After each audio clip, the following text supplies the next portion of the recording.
Bienvenidos a todos. ¿Me escuchan? Bueno, para los que no me conocen, mi nombre es Alejandro Gutiérrez, yo soy secretario ejecutivo del Plan de Antofagasta y quería dar la bienvenida, aunque la bienvenida oficial la va a dar el rector Luis Alberto Loyola, quien nos está hospitando hoy día en la Universidad de Antofagasta. Yo quisiera invitarlo a él a hacer unas breves palabras de introducción y después de eso voy a hacer una muy breve introducción a quién es el invitado principal de la tarde, que es Burdett. Muchas gracias, rector.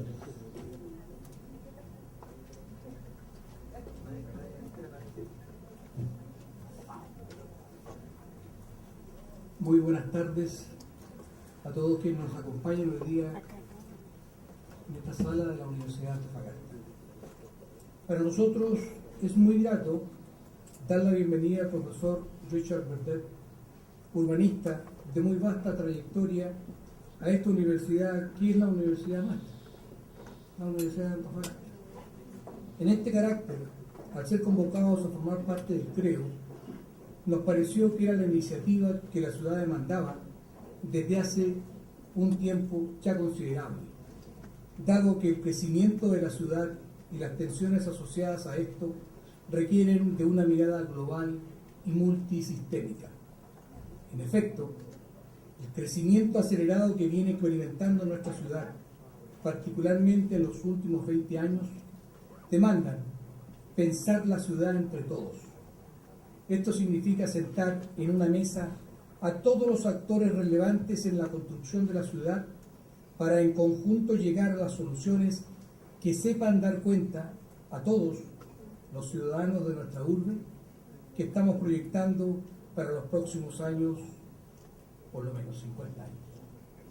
Esta tarea extraordinariamente compleja y que demanda una capacidad de articulación de todos los actores no es posible si además no contamos con la experiencia de profesionales que con su vasta trayectoria hayan abordado ya tareas de esta envergadura en otras latitudes del mundo, para que además de sus conocimientos técnicos nos puedan traspasar su experiencia concreta de ejercicios articuladores de esta naturaleza. La presencia del profesor Burdett forma parte de este camino de acompañamiento que el plan CREO ha fijado como estrategia para garantizar el éxito de la empresa que entre todos hemos asumido. Y es por eso que reitero los agradecimientos al profesor Burdett por acompañarnos hoy. Nuestra universidad ha definido en su misión institucional el abordaje de temas como la sustentabilidad de la región, y en esa perspectiva deseo señalar a ustedes que seremos coherentes con este principio y hemos puesto en consecuencia todas las capacidades de nuestra institución a disposición de las distintas mesas técnicas del plan, en la certeza de que así cumplimos con nuestra obligación respecto de la región. Finalmente deseo agradecer al plan CREO y sus órganos colegiados el que hayan considerado a nuestra universidad para escuchar tan interesante exposición. Muchas gracias.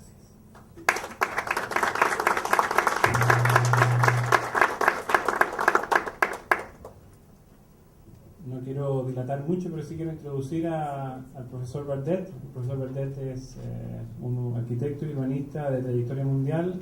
Él ha trabajado como asesor del exalcalde de Londres entre el periodo 2000 al 2008 y en ese rol ayudó también a definir y estructurar el plan de Londres, que es algo que obviamente es para una ciudad, estamos pensando a través de CREO, es un plan estratégico para la ciudad de Antofagasta. Y la experiencia de Burdett en este ámbito nos va a iluminar mucho, espero, no solamente en la charla, sino durante el proceso en el cual él va a colaborar con nosotros, que es durante los 18 próximos meses del proceso del plan. Burdett también ha asesorado al gobierno de la ciudad de Génova, de Parma y de ciudades en Asia y en el continente americano.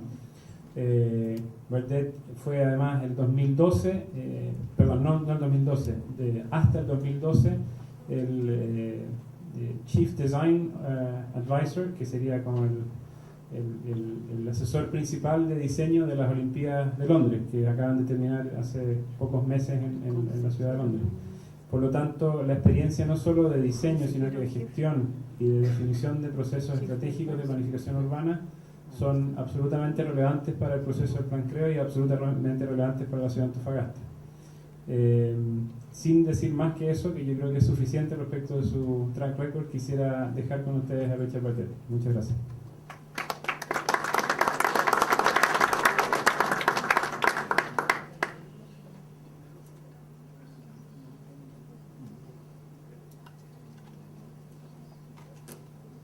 Gracias.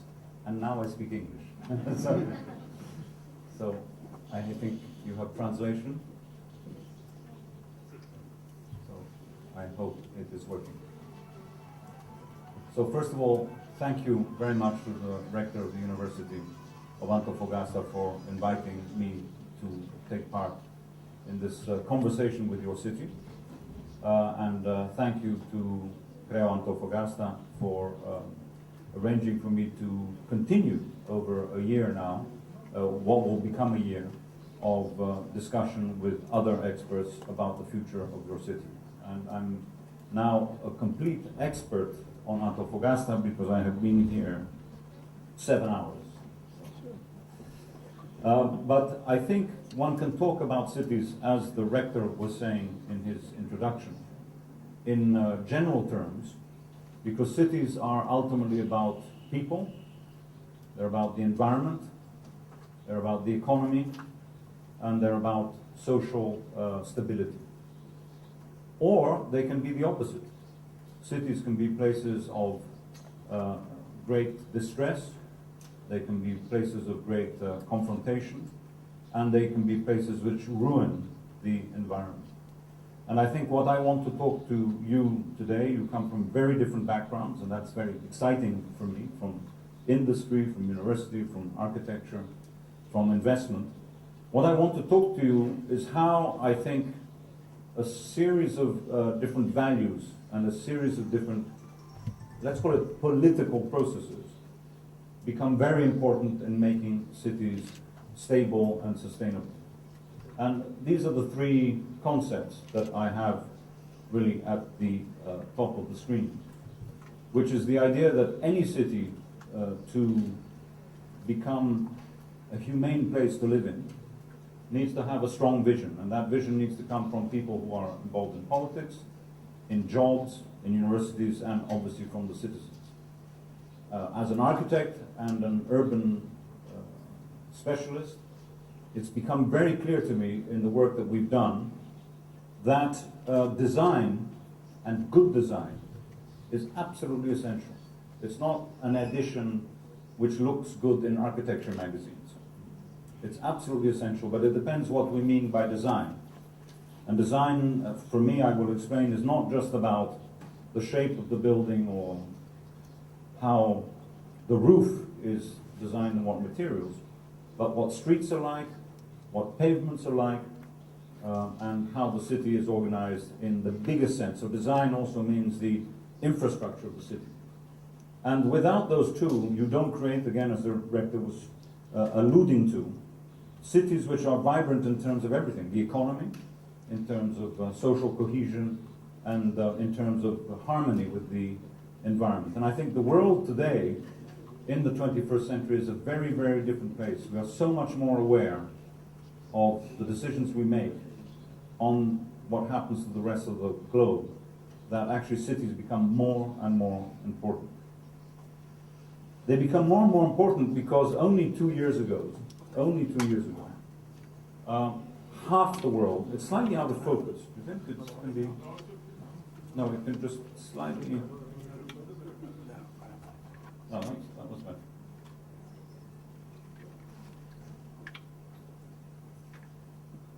Yeah, because I'm just going to show some details. So I was saying that only 2 years ago, for the first time in the history of mankind, over 50% of all of us on the world became urban dwellers. Just to put that in context, when my great-grandfather was born, so 1900 around, it was 10%. Right? And when my son will be my age, in 25 years from now, 70% of the world will be urban. So the acceleration is never happened before. And that puts pressure on cities. So at the London School of Economics, where I work with many of my colleagues, and Alejandro was in fact many years ago a student, and then we worked together on other projects which I will talk about. We have developed an interdisciplinary department, and that word is very important, interdisciplinary, to study cities across the world, and this is some of the ones we look at. There are architects, there are economists, there are sociologists, anthropologists, and urban planners in the more general sense, looking at cities in this interdisciplinary way. So what I'm going to talk about is effectively research and thinking that has been done by 20, 30 people over the last 7 or 8 years. And the more we study cities, the more we realize one very, very simple thing, that as in other things in life, we actually have choices. There's not one city which is the same as another one, really. They have similar problems and similar opportunities, but we have choices about which way cities go. Now, Antofagasta is going through a period of extraordinary potential in terms of the growth of its economy. It's fantastic. Obviously, the benefits of the mining industry being shared out amongst different businesses, different activities, and different communities is incredibly important. But other cities have grown exponentially over the last decades. And no one city has grown faster and more negatively than this city. Mexico City is a city that never ends. You can take the camera and go to the right and to the left, it just continues going. 22 million people, so a bit more than Antofagasta. 4 times more than London, so 3 times more than London, sorry. But what is extraordinary about this city is that it keeps on growing at low density, 2-3-story buildings, this way. So the effects are incredibly negative on 2 things. And these will be the themes that I want to talk about today. One is on the environment. Average commuting time. So on a typical day, most of you, if you lived in Mexico City, most of you would spend 4 hours commuting. 4 hours. Imagine 4 hours of your day, what that means, right? Now, a lot of it is either done in a car, if you can afford it, or a bus. There's hardly any public transport that can support a city which is so widespread. It just doesn't work. It's not sustainable economically. And therefore, the amount of traffic and the amount of pollution and the negative impact on the climate is absolutely devastating. But also, and this is the second point, again going back to the rector's introduction, is the social side. Spending 4 hours of your day either alone or squashed in a bus has a dramatically negative impact on your ability to be a citizen. I always think, imagine if you're a policeman and you have guns and you've been made nervous because of the pressures of how do you deal with a crime? Do you use your gun more? I think probably yes. I haven't done work on it, but or if you're a nurse or a doctor. So it's relating these big issues of infrastructure to actually what people do is very important. I think that is as important to a smaller city like Antofagasta or any other city that we've been looking at. So this is one way of cities changing and growing. And here's another one. Now this is Hong Kong, the other side of the world. This is a city which is roughly the same size of London, roughly 8 million people. Now you may say, why am I showing you in Antofagasta these pictures of Hong Kong? Well, actually, Hong Kong is not very different in certain respects. It has mountains and it has the sea. And in between, it's squashed in terms of urban development. But there, the city authorities, let's call it the equivalent of the mayor, slightly different there, has made a decision to keep the city controlled and compact. And it grows very little outside a certain amount. But therefore, 8 million people are put together, and the commuting times to this city, remember what I just said of Mexico City, it's 4 hours, average, so some people are 5 hours and some people are 2 hours. The commuting time for this city is 11 minutes. 11 minutes, okay?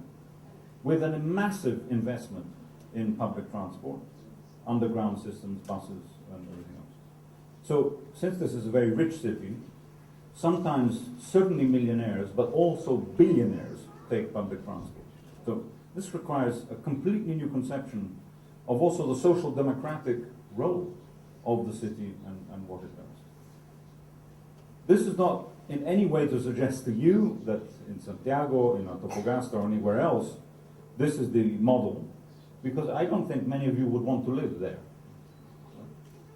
This is the cost that people are ready to pay to be very close to their work in a city, in a country effectively, which is dedicated to making money. So that people want to spend as much time trading, doing business, and all that. And I'm, trying to be as fair as possible. I mean, it's an extraordinarily vibrant place. The economy of Hong Kong is continuing to go up and up.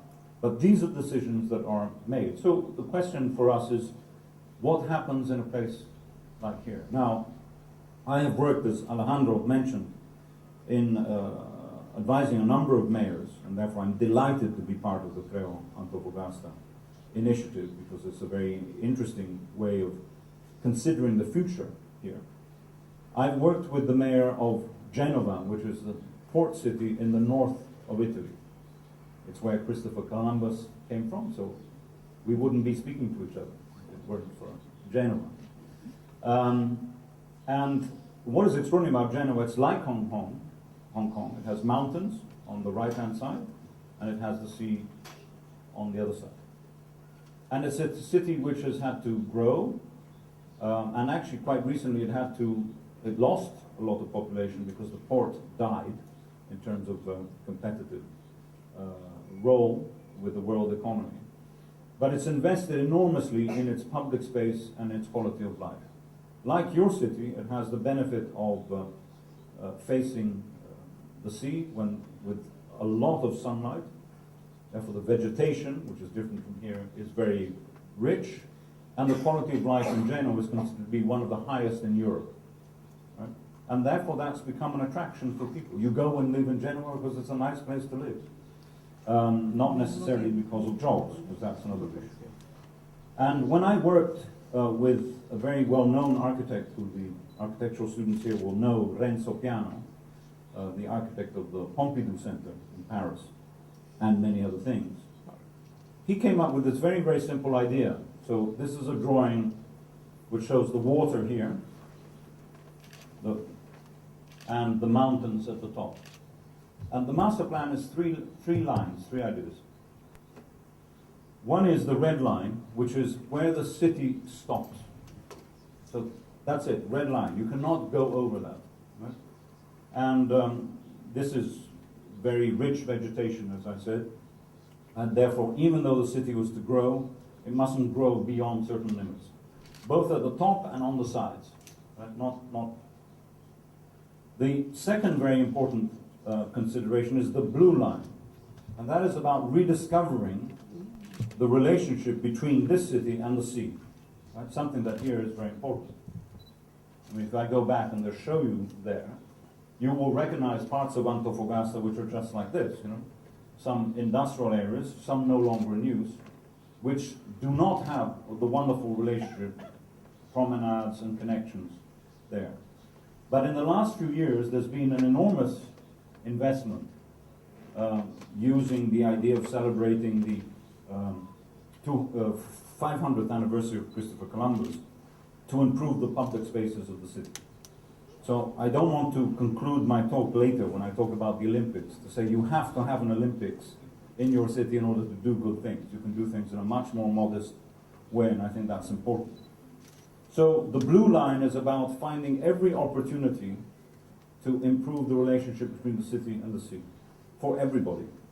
And then the green line, in this case, is to bring nature back into the city, because it's a very dense city. It has a lot of concrete and stone, and it needs more green in many ways. So the idea is to create better public space and more sustainable relationship between the built form and the open form. So that was one idea, and I think the sort of way that Creo Antofagasta is beginning to think about the future of this city has similar approaches to it, which can be refined over time.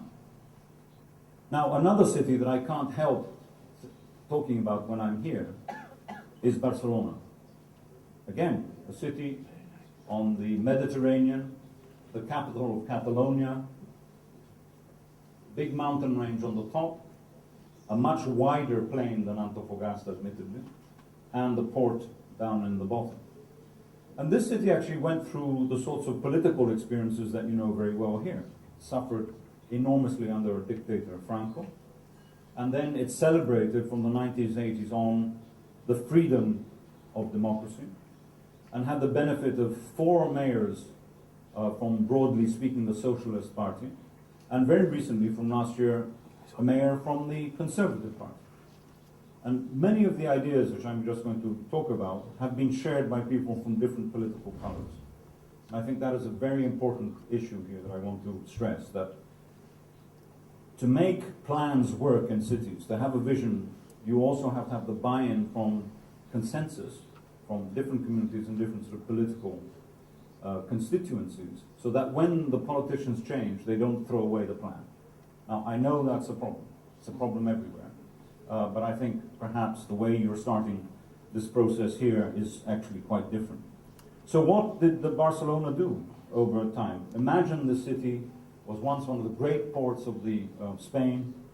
Most of the port activity really collapsed, and all the industries around it, particularly in these areas along the waterfront. So what was decided, this is way back in the 1980s, is that where there was this city and a big motorway with this big empty space here next to the port, when this was no longer needed, the first thing they did was to keep the street, not get rid of it, but reduce the amount of traffic lanes, and make this into basically a wonderful linear garden, which is now used by everyone who lives in Barcelona in the evening when it becomes cool. So it becomes a sort of a gift back to the city. I think this is the great power of design. Very simple idea. Right? Now, if you left this to a traffic engineer, and I don't want to be unkind to traffic engineers, there aren't any in the room, but you would not get this. But if the traffic engineer works with an urbanist and works with a sociologist, you might get this. So this integrated, interdisciplinary thinking is very important. And also what this city has done is really look carefully at what it has, which is good, and do more of it. This is the most famous street in Europe, Las Ramblas. It connects the city all the way, there it is, to the seafront, and has probably the nicest sense of scale and proportion of any street I know. All the ground floor have shops, there's housing above, but probably the sort of thing that one doesn't think of until you're there is that just look at the quality of the pavement.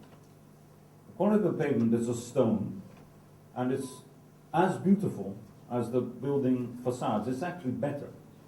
So giving attention and investment of where people walk, it's a small thing, but a very, very important thing. It also is a sort of statement of civic pride and belief that everyone can use this wonderful carpet. So design really does matter. And what they did here, partly through the Olympics, but not only, and this could be a picture taken somewhere here. In a few years from now, I hope to come and take pictures of your projects of this sort, which is basically open up the waterfront to the citizens, and of course, in massive impact in terms of tourism, of people going to Barcelona and enjoying the climate and the relationship to the waterfront. Now, I'm going to talk later quite a lot about London, my city, in terms of very different ways of dealing with these issues. The geography, the economy, the culture is really quite different. And I'm going to talk about how the Olympics was used to not just create an event for 2 or 4 weeks, but actually as an opportunity to make a new piece of city. And I think this is what the challenge you have here at Antofagasta. As it grows, as the economy improves, as more housing is going to be built, how do you not just make tower blocks with people in them, rich people, poor people, middle class people, and then the city. How is it continuous with it? And that's the sort of the issue we have struggled with, and I want to come back to at the end of my talk. But before that, let's stand back a bit. I mentioned the fact that over 50% now, 53% of the world's population lives in cities. And the reason is obvious. We come to cities to work. We come to cities to interact. We come to cities to go to universities. There are no universities in villages. There's no Nobel Prize won in a village. I say this often, and I'm worried that someone will say, yes, there was someone. But you need to come and talk to people and compare notes and do experiments and exchange ideas. And that process of coming together, and the fact that, of course, cities concentrate buildings and cars and transport, means that something like 75% of world energy is consumed by cities, of course, but with one incredibly negative impact, which is 75%, you probably can't see it at the back, 75% of CO2 emissions, so carbon dioxide, come from cities. Now, of course, where we are here with the problems of ultraviolet light, etc., you understand that issue very well. But the point for an urbanist, or for people like you who are thinking about the future of Antofagasta and any other city in the world, to make these cities more efficient, less needing of energy, a small percentage reduction can make a big difference also to the planet. I think that's something that cities are in a different position that we were maybe, or where that we were for a long time ago. And I mentioned that there are two aspects that I'm talking about. One is this environmental one, and the other one is the social one. Now, in Chile, you don't have this problem, but you're not that far from it. I mean that geographically, but I also mean it in terms of the potential of social inequality. The United Nations has now confirmed that of the next generation of growth in cities, 1 out of 3 of you, so imagine, just look left and right, okay? 1 out of every 3 of you will live in a condition without access to clean water, sanitation, or basic infrastructure. 1 out of every 3 in the next 25 years, not back, forward. So this is a massive social time bomb, which I think needs to be addressed. And I think design is also part of that, but also public investment in key social services like education, health, housing, and jobs, of course. So these are 2 very important parameters which shape the work that we are doing in cities. And this problem is, of course, global. And when I say problem, I think I shouldn't only see it in a negative light. I think it's also an opportunity of what you can do to cities to make them work better. But what you see here on this map is the circles in white, so the parts of the circles that are in white, of around 300 cities in the world, is where the growth is going to concentrate in the next 25 years. In dark green is where it happened from the 1950s onwards, and in light green is where it's happened in the last 20 years. So, of course, in South America, a lot of the growth actually happened in the last sort of decades. It's slowing down, 1 or 2 important exceptions. The white, the future growth, is concentrated in the poor, massive cities of Africa, India, and of course China. Now, why talk about this here? Why is this relevant?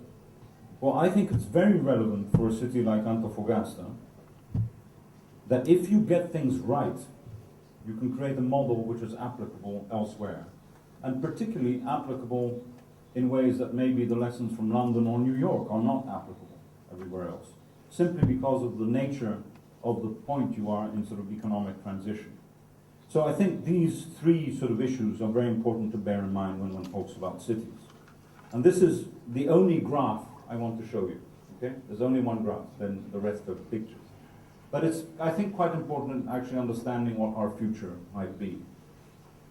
Along this axis is human development. So better health, better education, better food, better diet, better employment, better income.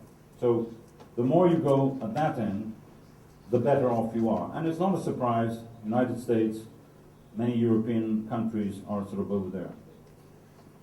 African countries are over here. Along this axis, you have effectively how much energy we use per capita, the ecological footprint. And the further up you are from here, the more energy we use per person. That's the key point. Look where the United States is. In fact, it's 5 times more than one Earth. This is the dotted line, is how much energy. If we lived with the energy that we can get from the Earth today, this is the level it would be. If we live like our American friends, we need 5 Earths. Right? So the question is a very straightforward one, and I'm pretty clear that Chile is somewhere here, roughly speaking, alongside other countries in a similar economic state. The question is where to go next.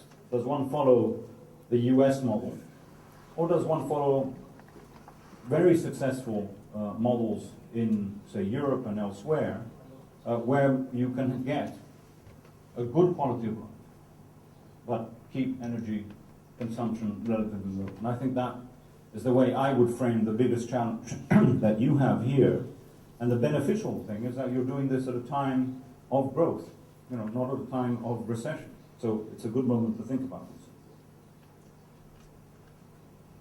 So what to do is important, but what not to do is even more important. And I think here in the world, any of us who study cities, it's a fantastic choice of what not to do. I could choose hundreds of cities, right? And I don't want to offend anyone here who might be Brazilian, but São Paulo, it really takes some beating, doing things badly. Right? This is the strongest engine of the world's 7th economy at the moment. Right? Very powerful. Strong car industry, strong manufacturing industry, very, very powerful. You have a city a bit like Mexico City that keeps on going. But oddly, the city center has been emptying out because of fear, because of crime, because people don't want to live anymore in sort of dangerous areas which don't have the sort of facilities they want. As a result, this city, which is something like 14 to 15 million at the moment, has pushed those who really can't afford to the very edges of the city. Now, this is something that here in Antofagasta, I think you understand. What is the problem here, which is not your problem, is that where all these houses are exactly the ones without sanitation, without water, without sewers. What looks like a beautiful lake is the water reservoir of São Paulo. I don't need to tell you the state of that reservoir. Right? So this is you're creating a problem and making it even worse by creating pollution in the water system. The other thing is that these are the people who spend about 4 hours a day commuting, even in São Paulo, because here there are no jobs. It's just favelas. There's no education. There are no schools. The state doesn't pay for anything over here. So you get sort of, let's call it literally large areas which are no-go in terms of human habitation. And the city keeps on growing like this. 1,000 new cars a day. 1,000 new cars a day. Now, places like Shanghai or Beijing that Alejandro and I have worked in and studied have a very, very clear approach, or Singapore for that matter. Taxes for cars are 100%. So if you want to buy a car which will, in the market here, cost $40,000, in Singapore, same car, $80,000. So that's pretty strict. But also they reduce the number of car licenses, driving licenses you can produce. So Shanghai and Beijing have reduced that per year. São Paulo, 1,000 new cars every day. Right? So clearly, unless you stop that, you really don't solve the other problems. Now, I mentioned Brazil being the 7th strongest economy in the world. The income of people in São Paulo is high, but not as high as New York or London or Tokyo. And this city has the same number of helicopters as New York and Tokyo, when the income is much lower. Why? Because those who are rich enough can't spend 4 hours.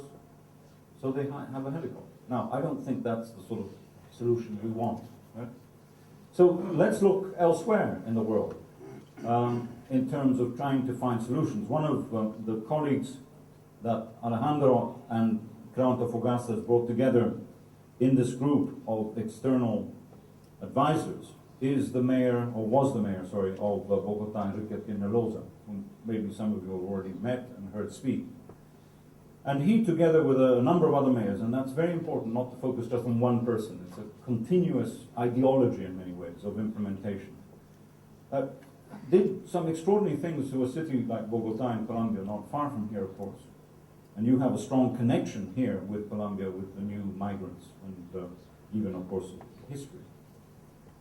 What they did here, this is a city which, as many of you know, has had massive problems of drugs, drug wars, and people just flocking into the city and living in informal barrios, informal developments, because they tried to get away from elsewhere, and also in search of work. So what has happened here is 2 or 3 very important things, which I think are very relevant to the Antofagasta story. The first one is, how do you improve access for those people who need it most to jobs? Now, this incredibly simple idea of the Transmilenio bus, a dedicated lane, so the guys who live in these areas, which might be more perhaps working class areas, can maybe get to work faster than people who own a car. Now, that's politically problematic, but an enormous statement about what is prioritized, what matters. And the effect on the environment, of course, is extraordinary. So that was one idea. The second one is to do with cycling. Bogotá is on a plain, it's completely flat. It doesn't have the mountains you have here, so it's a slightly different situation. What Peñalosa did was he built about 80, and now it's 200, kilometers of cycleways out into the middle of nowhere. This is a picture taken in 2002. Now, the whole point of these cycleways is that actually you dig a road, a hole in the ground, you can put sewers, you can put lighting, you can put the veins of civilized urban life, right? He knew, and he couldn't control that these agricultural fields would be invaded by informal housing, which is exactly what happened. That's it. That's actually what's happened over time. But at the heart of this informal settlement are these cycle streets with the sort of infrastructure I've talked about. So what has happened is that a large amount of the population who would normally be miles away from places of work or schools, and this goes together with something I'm going to show you in one moment, actually putting schools and libraries very close to the barrios. The effect of this means that not only does this man actually go to work by bicycle, because he's got a cycleway to get there, but he can take the kids to school. So imagine yourself, those of you who have children or those of you who will have children, what the relationship would be like with your kids if you actually take your on the back of the bicycle every day. It's fantastic. It's what, Copenhagen or Stockholm, but it doesn't need to be the rich West at all. This model is very straightforward and it works incredibly well. And as I said a moment ago, the investment in public spaces that you see on the right, libraries and schools, has meant that this city, which really had massive problems in the past, has now one of the highest literacy levels in parts of South America. Now, of course, the minute you improve literacy and educational standards, you're in a win-win situation. You begin to solve all the problems, then they come and study at university. You don't have an uneducated underclass, which is the major problem of most of these cities. Now, if any of us think that Bogotá had a bad reputation, Medellin had the worst possible. In 1991, it was known as the murder capital of the world, right? With statistics which are just terrifying. Now, over the years there's been an investment in many things, many social programs dealing with drugs and crime, dealing with gangs. But some of the other things that were addressed was accessibility, right? And like here, They have mountains with a lot of housing on the edges of the mountains. And basically, they invested in these funicular systems, which you see here, actually relatively cheap to build, if you think of it, which take people from places of work, shopping, etc., back up to the housing at the top of the hill. But also, what you see on the right-hand side is that schools and parks were placed right in those areas, just as in Bogota, where the families needed them most. Now, over a 20-year cycle, that's important, you can't do these things over time. What has happened to this city? As I told you, it was the most violent city in the world. The number of homicides dropped from 381 to 26. Now, that's still quite high. Will be higher than any Chilean city. It's 4 or 5 times higher than other cities I know. It's roughly the same as São Paulo at the moment. But relatively speaking, it's an extraordinary change. Now, of course, the funicular and the park doesn't solve homicides. But it's part of an integrated approach which says to people, we're taking care of it. Now, Medellin has done much more recently, including cultural programs, wonderful new art building, and actually there are more and more tourists going to see the city than ever before. So they won, what was the prize? The Urban Land Institute, which is a major, in fact, American organization, voted Medellin as the best model city for last year, which is extraordinary, given where we were. So I think that issue is significant. And you just look around the world. There's happened to be Shenzhen in China, where the Transmilenio system was completely adopted. Very simple in China. Political decision, it gets done. There's been an investment in places like Guangzhou in just the quality of public space, where you have unpleasant old infrastructure, just put a bit of planting, some water, and you can actually make it a place that people like to go in the afternoons and the evenings. And of course, bicycles in China are sort of easy, really, if you think of it. So this is the largest bike sharing scheme in the world, 30,000 bicycles, which can be used by everyone with tiny amount of money. That's happened in London, Paris, and elsewhere. So let me now begin to come to a sort of conclusion to my talk and spend about 10-15 minutes talking about the experiences I've had in London, to not say that the projects we've done in London are transferable here. I mean, obviously it's a completely different sort of situation. Thank you. But, and this is the key discussion I've been having with Alejandro and many colleagues already in the last 2 or 3 days since I've arrived. The key question here is, what process do you use?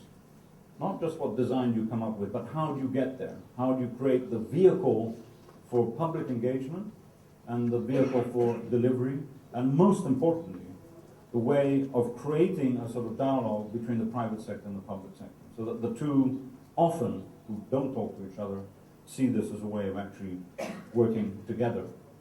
And London is untypical compared to other Western cities, let's call it, European cities in particular, because after a massive decline in population, it, in fact, this year has hit about 8.1 million people. So the economy actually is growing despite the recession. So the question for our mayor was, not unlike your mayor here and your regional governor, is how do you deal with growth? How do you plan the city so that it can be adapted to growth over time? And the first thing that was done by the mayor was to have a very simple idea, which goes back to 1943 in the case of London. And the idea is that if you have a city, and this is London here, with the River Thames going through it, and the white part is the built part of the city. Right? If you have a city and it's going to grow, and this is going back to 1943, that city London could have easily become like Mexico City, right? It could have gone on. The decision was, no, you put a belt around it. Can't grow. Not horizontally anyway.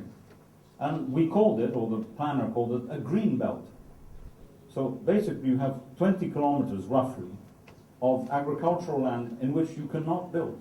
So you can't build here, Can't build there, there, or anything else. Now, the developers in the room will say, hold on, what happens to, where's the opportunity to actually grow? And I'll come to that in a moment. The interesting thing is, of course, that you can build here, or here, and many new towns have been built over the last 30, 40, 50 years, in fact, which are then connected by railway to the centre of London. So it's quite an efficient model, the green belt, which is being used by many cities, including in the United States, Seattle and Portland in Oregon are cities that have adopted this model. Now, London is a very green city, and in some parts quite full, but I mentioned a moment ago that the developer would say, but where am I going to put the new houses, the new shopping centres, the new offices, given that London is going to grow again? Well, you need to look very, very carefully at what you have. And actually, you start looking, instead of the centre of London, a bit on the edges of London. And look how much land we have actually available. This is ex-docklands, which is similar in parts here, not exactly the same sort of scale. And that is why, by the way, and I'll come back to this in a moment, the Olympics was put over here, because there's a lot of actually empty land waiting for something to happen. So instead of, let's say, building new offices and housing over here, the idea is to actually fill up the city more. It's what we call in urbanistic language intensification. So trying to do more with what you have and make it more vibrant and more dense. And this is all to do with understanding the structure of the city. And I think Antofagasta has that potential too. Some areas are very low density and could benefit probably from better planned and well-designed development. Now, another thing I just want to touch upon here is, you can describe cities architecturally, but socially all cities have high levels of deprivation, so people who are without jobs, not your problem. In Antofagasta, you're very lucky here. People who are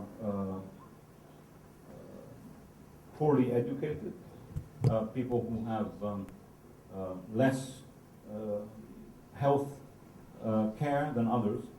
And in this map of London, in the darker blue, you see where there is more concentration of deprivation. So by reverse, the whiter color, which is the west side, and all around the edge, is actually richer and more affluent. Right. Why am I telling you this? To say that actually this part of East London is the poorest and most deprived area. So where we chose to put the Olympics is right at the heart of it. Now, it's interesting, if you were to think of Antofagasta and do a deprivation map, what would it look like? And I think that's an interesting question which needs to be addressed. So what we have is a sort of rich West London and a pretty poor East London. This is the differences in reality, but they're both part of the same city. So one of the things that was done, and this is exactly what the Creo Antofagasta collaboration is doing, is basically come up with a very simple plan of where the city will go in the next 10, 15 years. And interestingly, this plan has been adopted by two different mayors of different political parties in the last 15 years. And the plan has some simple concepts. You cannot build outside the black line. And you identify some areas, like that big aerial photograph I showed you with all that empty land a moment ago. You identify some of those areas, these stars, and you call them opportunity areas. And you allow investors, developers, private sector and public sector to effectively build more, to do more with the land. At the heart of this, in the case of London, these stars are all located where there is very, very good public transport. Right? That's a very important element to making a city sustainable. So that's what these stars are like. Sorry.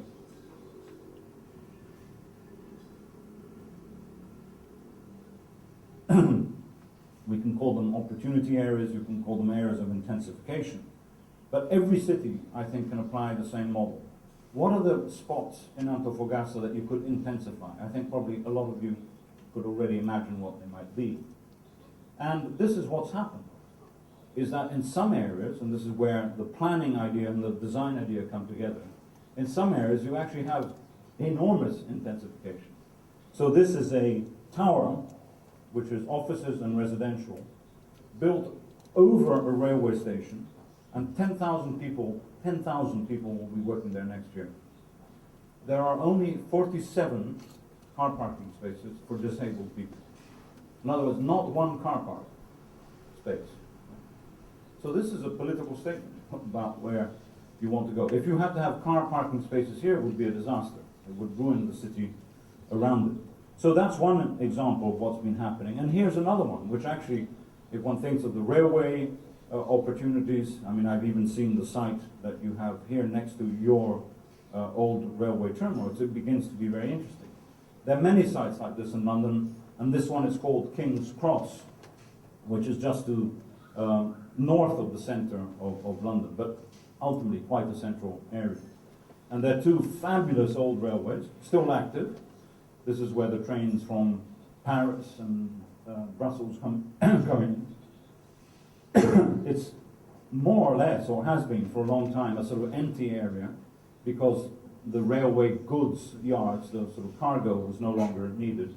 And then there are a few actually very beautiful old buildings, in some cases 180, nearly 200 years ago. Now, what happened here is that the local planning body, the public body, worked with one private developer for 20 years to create a network of spaces, bring in private investment to create this.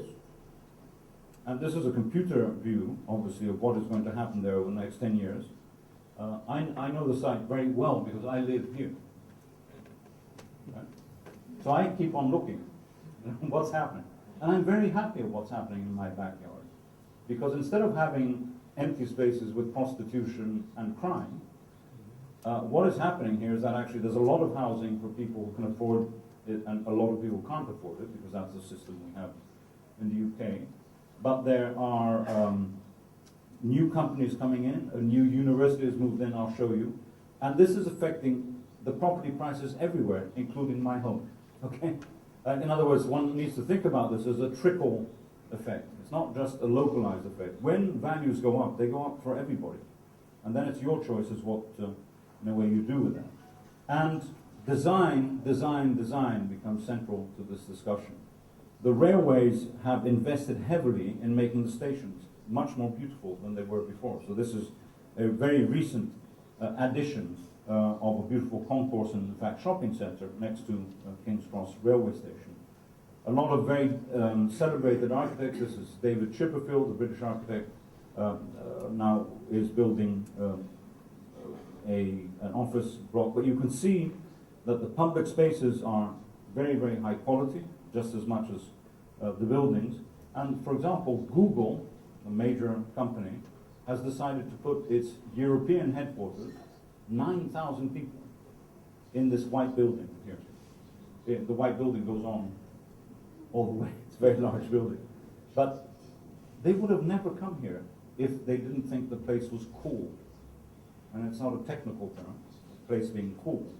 But to design an environment that has a sort of vibrancy about it is very important. And one of the key things that happened, do you remember that old building I showed you in the middle of the picture? They attracted one of the most exciting universities in London called the University of the Arts. And there are now 5,000 students who do painting, who do silk screening, architecture and everything else, right here in the middle of the site. Now, having young people at the heart of a regeneration area is the beginning of change. But also, and this is something that Alejandro has been talking about a lot here, is to also use the empty spaces for temporary uses, to try and actually make the citizens understand that there's a potential there. But even if you do something like that, these are performances done in the heart of the site. You can see the cranes in the background. That has to be done with great care and attention and design quality, because you need to raise the standards and not go back on them. So that's a story which is you can see in many parts of London. This is another area called Paddington Basin, where I think equally there are good buildings, but as you can see here, there's a lot of water, and some of the boats need to pass through the bridges. So they wanted a bridge which opens up to let the boats pass. And the developer said, well, why don't we do something slightly different? And invested in a designer called Thomas Heatherwick. Maybe some of you know the designer, I'm sorry.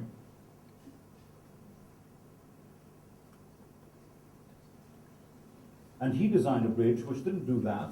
It's a curling bridge. Look at that, that's what it actually does.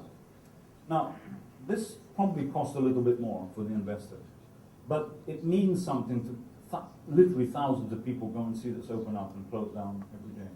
It sort of makes a statement about how design is important even at the smaller scale. And that's, of course, what we've been doing across London, including in Trafalgar Square. So let me try and bring all this together and talk about the Olympic project before I end. So the Olympics, you know, big event, 2 billion people watch it on television. And mostly people just forget. That's it. You know, Athens went bankrupt afterwards. Sydney, no one knows what happened. Los Angeles, 25 years ago, 26 years ago, had the riots the year after. You know, and we've tried to copy one city, which is Barcelona, in terms of actually making something special to make a piece of city, not a sports sort of complex. And we don't have time to spend too much on the detail of where it's located, but I showed you in that picture before the yellow corner in the middle deprivation. That's all you need to remember. This is a view of what that site was like only in 2005, and I can remember it when we went to visit it at first. And you see many of the aspects that we talked about before. Industrial buildings which are ending their life, a big railway area, a bit like King's Cross over there, some beautiful canals with some green spaces there, railway tracks, roads, motorways, everything. Complete and utter mess with areas of deprivation all around it. This is the same area taken about 6 months before the Games. And what can you see? One or two very important things. Where there was this dirty canal, there's now the beginnings of a park. Where there was only one road connection, there are now many more that you see here. All these bridges being built. You see the stadium, you see the velodrome, but you also see some buildings which are only temporary. Basketball stadium, hockey stadiums, another one over there, and so it goes on. The most important image of the Olympic Games is something that no one has yet seen. We've only seen it in a computer visualization, which is this one. And what you see here is the beginning of a piece of city. Why? Just look at two things. Where my hand is here is where there were the two blue hockey courts, right? Where my hand is here is where the basketball stadium is. I'm going to go back and forward again so that you keep this in mind. You see? So the temporary things are taken away, and then you actually create housing facing a wonderful park. This is what the site was like in 2005. It was a deposit for polluted objects, and many years before that, so 3 years before that, a group of investors with Alejandro Guterres as one of the major master planners identified the site as being an incredibly smart place to invest. So they got planning permission for a large amount of housing and a large amount of offices. When London won the Games, the public sector and the private sector started working together. So again, this is another fantastic example of how these two worlds, who often don't speak to each other, did in this case. So a major shopping center with 10,000 jobs was built, nothing to do with the Games, but because it was seen as a prime location in London. Now, the ownership of the land here becomes a fundamental question. And I know that Antofagasta is beginning to look at what delivery vehicles are the best way to do it. And the notion here is very straightforward, that the land that became the Olympics last year is actually owned by the mayor. It was bought by the mayor from private investors, but over time, different parts of it will be leased back, so will be sort of rented out for a long time, 99 years, to private developers. So that's a very interesting sort of mechanism to do that. And here's the story of how it's done. That's the site. I've already described to you that in the middle of it there's a nice canals and a park, so why not make it into a bigger park, which is what was done over there. Then where there was only one connection, put many connections so that one can relate to the surrounding community, so that everyone, not just in the site, but everyone who lives around the area now can get access to the new facilities and the new spaces. Build only the venues that London needs. Now, Londoners, because of our climate, we don't do water polo. Weather's horrible, there's no point. We don't play hockey, we're not very good at it, and we're too short to play basketball. So why keep these buildings? So nearly all of those buildings with stars were designed to be relocated and taken down. That costs more, but it's far more sustainable if you can then reuse the material and send it on. And we only kept the buildings that you see here. So this is how that area was transformed into, really quite a beautiful park. That's during the Olympics itself. And I'll come back to this image of how people actually enjoyed it during the Games.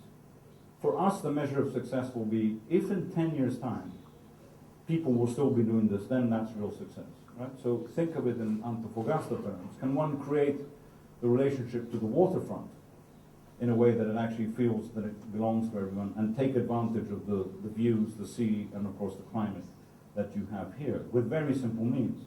I mentioned the basketball stadium. It's actually today being dismounted, taken down, and they're talking to Rio about maybe sending it there for their Olympic Games.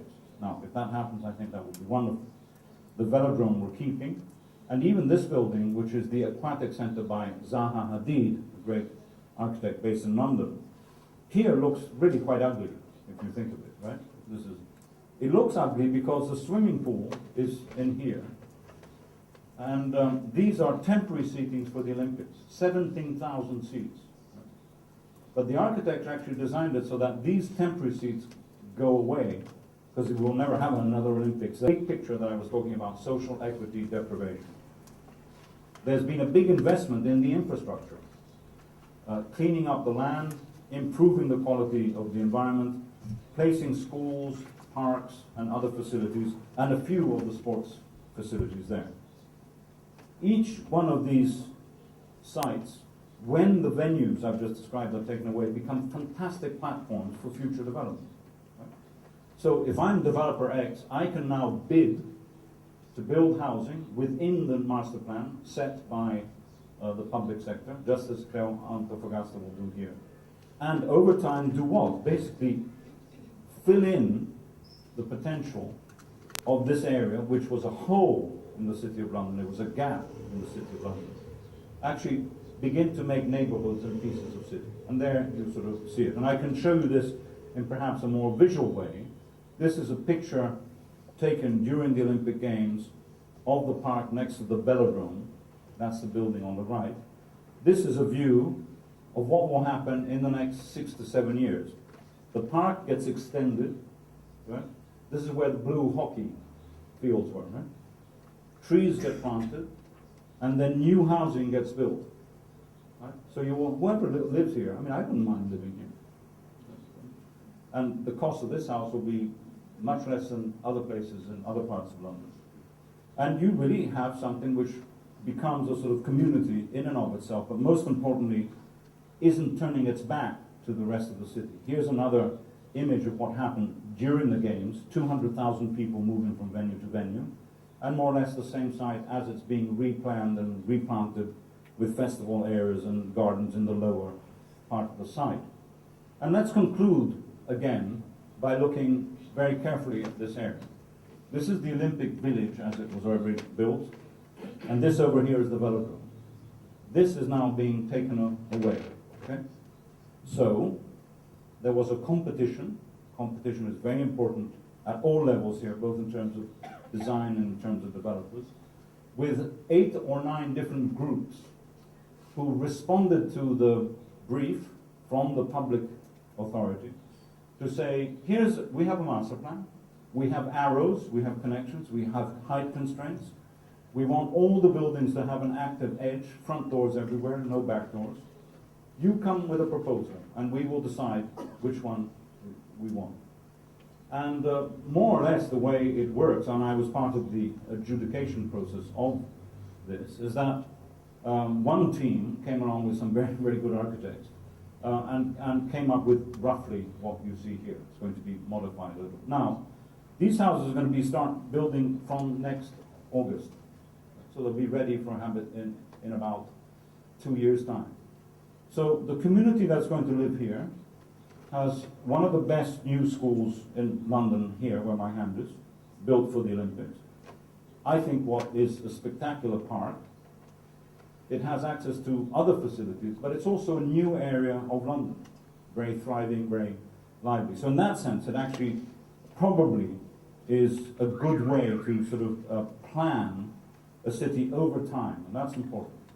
I won't be able to say whether this has been successful or not for another year or two, but another 30. So I hope to be alive when that actually happens. But it's a 30-year plan.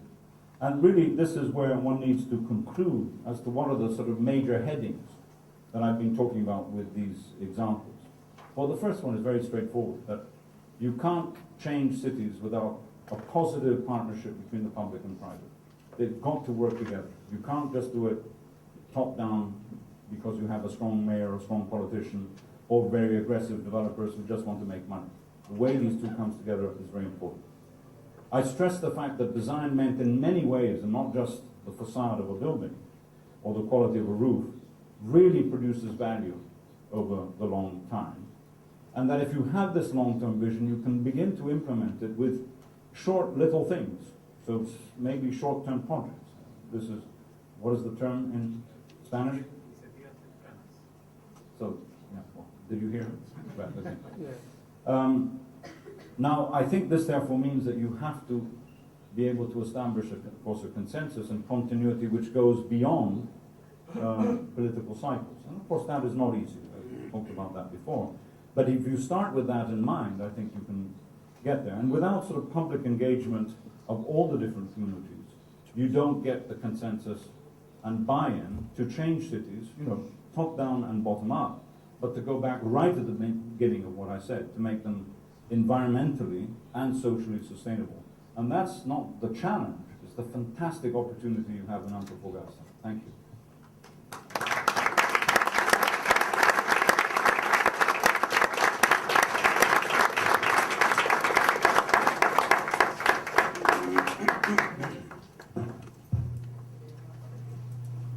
Bueno, quisiera agradecer a Richard y quisiera dejar un espacio para hacer preguntas. Al fondo, en medio de la sala, hay una señora que está con un micrófono, así que les pido que levanten la mano a aquellos que quieran hacer una pregunta.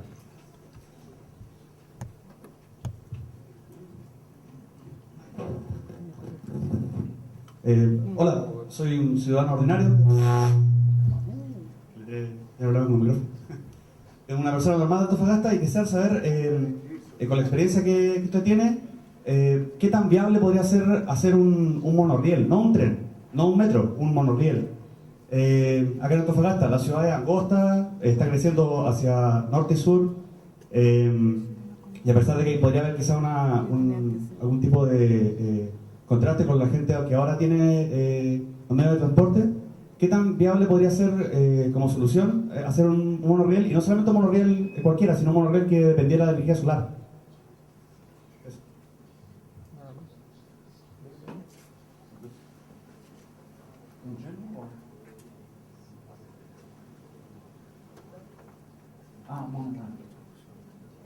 Right, okay. I mean, monorails, right? So, in long cities are incredibly expensive. Right, start from that. I mean, and I'm assuming you're talking about monorails lifted up, right? Okay. They're attractive in principle because they can move people very quickly. But I'm very aware of how many cities around the world have been spending lots of money. And I think of Boston, Seattle, many others, Genoa, knocking down these pieces of infrastructure. In some cases, motorways, not monorails. So one always has to think of the other side of the coin. In other words, it may be efficient to take people from A to B, but the effect on the ground can be very negative, right? If you have this sort of structure with noise and everything else. So I think that's it. The other question is, I'm a great believer in the ground. What's wrong with the ground? I was brought up in the city of Rome and then lived in London, and you have trams and you have buses and you stop and you cross and the trams. Why do you need this heavy infrastructure? I mean, your city is not very big. People move relatively, in the city center, not relatively slowly. So I would have thought that what you should do when it comes to the monorail is think, what problem are you trying to solve? And is there a more simple way, which deals with the ground, to do with that? And I think obviously the Transmilenio dedicated bus lane is one possibility. Trams are another possibility. And so the story goes on. What about because here it's really rocky, all the ground. So it's more expensive to actually build a subway, like your Subway. right. Or if you Well, again, it's yeah. No, I understood. What about a subway? Yeah.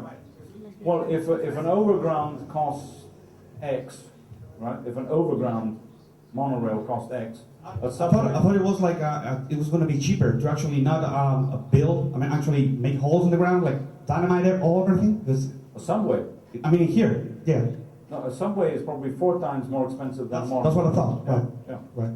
So why not? Because you said it's expensive, but I mean, right now with our reality right here, I think it's I'm not an architect. I don't know anything at all. But my point is, I thought it would be a good opportunity to do first something green, because like if you can power the train, the monorail with solar energy, that would be awesome. And also, we have a problem right here.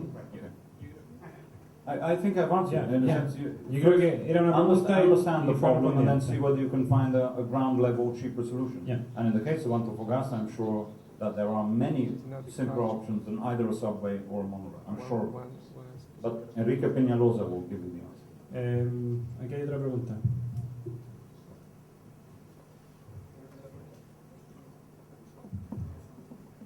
Hi, my name is Marco. First of all, I want to thank you for coming to the north of the country, because Chile is a very centralized country, and sometimes not many people comes to the regions. So thank you very much. My question has to do with the things you talked at first about the strong vision. How you need a strong vision to make a city work. Because a vision is about an idea, and an idea is so much more powerful than even the buildings themselves. Because ideas are, like generators, and architecture is always like a consequence. An idea is an expression of the state of mind of the society, and architecture follows that is an expression. So I was wondering about this city, Antofagasta, and who made this city, who founded this city, and what was their vision at the time. And if you look back, you'll see that it's all about industrial development here on the desert. So you found many cities that were not founded because of their habitat conditions, but because of economic minerals. So in here we have luck because we have the sea, but if you go to the desert, like in the inner part of the country, you see many cities that are in the middle of nowhere, just because nearby there was... What's your question? I agree with everything you're saying, but what is your question? It's not a problem question. So my question is, I see that all this vision they had no longer is obsolete. I think the vision was an industrial vision and was based on economy. And when the economy dies, I mean, we'll have a mineral for a long time, but it's about the principles. Yeah. like we the people live in a city that was not founded really for us. It was founded for something else. The reason So I showed you pictures of, say, Genova, right, at the beginning, or Barcelona, is not just because the topography is the same, because these are cities, like many others around the world, which have had to deal with exactly the point you're making, which is the raison d'etre for which they came into existence has changed. And it's changed in some cases many times, 5, 6, 7, 8, 9, 10 times. Think of Venice. Venice was born as a sort of port of transaction in the sort of 11th and 12th century. It's now a museum city, right? So it's had to adopt. Now, in terms of what your question is and how does that translate here in terms of setting a new vision, you're lucky, and the reason I'm here, maybe you're lucky that I'm here, it's very nice for you to say that. I'm lucky to be here because you have an infrastructure that you've set up, these guys have set up together, whereby that vision, a new vision, there's the courage to say, let's have a new vision for the city, rather than just laissez-faire, and just let the market do whatever it wants. That's very powerful, that's step one. And I think that's incredible. I think the other part of the story, which applies to this city and others, is what I would call retrofitting. You've got to deal with what you have. And what you have here, as you say, is a legacy of a city born out of the mining. yeah, but it's not just a legacy, because all the actors and the main builders of the city are still the same mining company. So we change the vision, but the actors doesn't change. So how can you introduce a new vision where the actors keep being the same? Well, as far as I understand it, some of the key actors you're talking about, right, are behind this initiative. So I think that's quite an interesting situation to be. It's not being imposed by others. They're sharing in this notion of let's rethink what the city might be, with very clear agendas which go beyond the design of, in a way, retooling or re-engineering even the skills that this city can have from the university. If you're good at doing mining, what can, in all senses, right? Can you use that know-how to do other things? And I think those are the questions that have to be asked and are, I think, being addressed by other parts of the BHP initiative, which are behind this, which I think are really put you in a slightly different position than many other cities I know. I think you should reflect positively.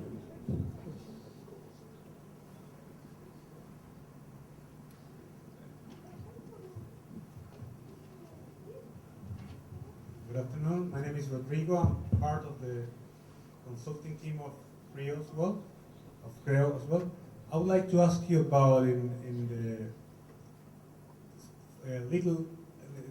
the hours you have been here. What are the most attractive things or potential you have been capable of realize that Antofagasta has? Attractive? Yes, potential and attractiveness. Well, I mean, there's very few cities have the relationship between mountain and sea facing where the sun sets, and the climate like this. I mean, what a starting point. Right? Now, you can mess it up, but you can also work with it. That's why I used the general example. So, if you just start from that notion that you have hills facing west, yes, I'm getting it right, yeah. Therefore, the sun sets that way, doesn't go behind you. And that you have the potential of exploiting the sort of the topography. Monte Carlo is the same. It's exactly the same conditions in many ways, and that's, I'm not saying it's the ideal model, frankly, but it says something about what you actually could do with that. But that requires, really forward thinking about how you make the most of those assets.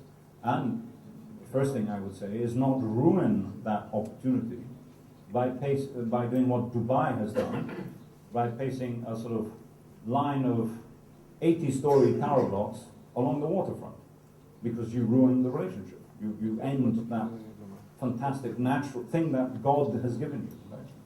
So I would say that those would be my very positive reactions in terms of what the assets you have. Ahí hay otra pregunta al medio a la derecha.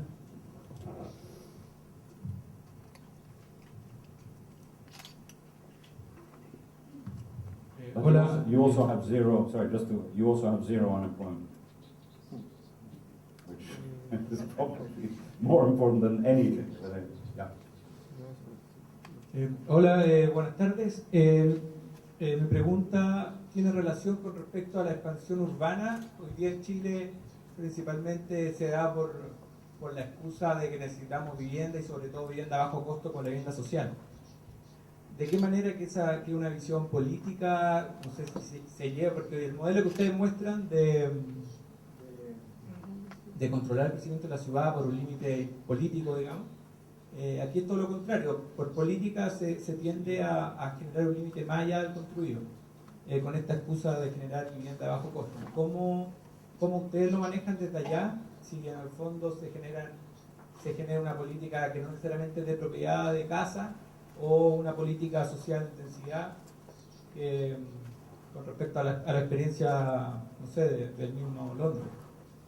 Well, I just don't know enough about how housing, affordable housing or social housing policies work in Chile or here to be able to answer that. But I think one thing maybe this could help in at least the discussion. In London now, if you build more than 10 residential units, more than 10, right? So if you build 11, between 3 and 4 of those 11 have to be affordable housing by law. So if you build 100, they have to be between 30 and 40. If you build 1,000, between 3 and 400. Of this, where there are 3,200 homes, 48% are affordable homes. Now, affordable doesn't mean exactly that the government pays for everything. It's a sliding scale. For about, of that 48%, 35% are exactly that. So people who are on housing waiting lists, I don't know if that translates, the waiting list, the people who have large families, low income, deprivation of all sorts. 35% will go automatically to people on the local authority waiting list. Right? Then the balance is for people who might be a bit like you, right? The demographic, not the front line, the people from third row back. Right? So, people who may be earning, in the case of England, around $40,000. Right? So they're not poor, but they can't afford to get a mortgage. Or find it very difficult. So there are new financial instruments and new companies, actually very interesting, First Base and others that Alejandro and I have worked with, which are effectively introducing new mechanisms in the market whereby you can part rent and part buy. And after you've paid off a certain amount of, you've paid rent, say, for 5 years, then you can take more of your mortgage. So that makes it easier to do that. So basically there's a very strong ethos, and I think that's what you were getting at, which permeates British society. It's not, it's not invented now. It's been there for 150 years, whereby you invest through the taxation system into the opportunities for those who are less fortunate than others, and that's comes under threat under Mrs. Thatcher, badly cut. Under Tony Blair, came back to a degree, but not so much. Under the new government, which is a coalition of the right, it's sort of more or less like just the numbers, instead of being 42% are 35%. So, but effectively the principle is very much there, that given the massive need there is for housing in London, as clearly there is going to be here, you have to have this mechanism which balances out, otherwise London becomes unaffordable for the very people that we're going to work into it. And that clearly is an issue. I think that should be it. Thank you. Okay. Última, last question, and we're done. Última pregunta. Hola, Mauricio Líbano, director de Cámara de Comercio, Servicios y Turismo de Antofagasta. Mi pregunta, más que nada, es una inquietud también. Inquietud respecto a que si este plan tiene contemplado el rescate de lo que vemos nosotros a diario, el echar abajo la cantidad de casas históricas, casas antiguas, y no dejar memoria de lo que fue esta ciudad hace un siglo atrás, por ejemplo. La invasión, digamos, de edificios, ocupando terrenos, casas que son antiguas, y bueno, no sé, que yo creo que nuestros nietos, de hecho, no van a ver quizá ninguna casa, nada de lo que fue históricamente esta ciudad. Entonces no sé si tienen experiencias parecidas y si este plan tiene contemplado, digamos, el rescate de eso a través de algún plan. Gracias. I think for obvious reasons, the older I get, the more in favor I'm in conservation. I like the idea of preserving older things. I say that in a serious way because the point you're making about what you pass on to future generations and what is in the memory of a place is very important. But there are different ways of doing that. I mean, I think in Antofagasta, you know, in the hours that I've been around, there are some extraordinary jewels, but they're very fragmented. So in some places you have 5 or 6, in some places you have 1, in some places there's obviously more than that. And I think to give life to these old buildings with new uses is incredibly important, rather than just put them like in aspic, you know, suspend them in a liquid and make them just remind. So new uses in old buildings, I think, is very important. When I showed you the King's Cross project with the granary building, the old building which became a university, I think that's the sort of extraordinary positive model. So that's one way of looking at conservation of memory through the maintenance of buildings and giving them new lives. Another one is what we're trying to do here, which is a bit more abstract as a notion, which is to, in a way, understand, interpret, and plan, model, create a future uncompromisingly contemporary, which has the feel and DNA of what London is. Now, I showed you those images before of that curved crescent overlooking the park next to the velodrome. I think that, if it's successful, will feel like London. Right? I think for you in Antofagasta, there's going to be a very important part of the discussions that you're having with the community and with planners, architects, and others of what is that DNA of your city, right? And not ruin that completely when it comes to the future. And of course, we have to accept that, you know, bigger buildings, different buildings will emerge. But things like streets, street frontages, pavements, trees, you know, those are things which are actually relatively easy to hang on to.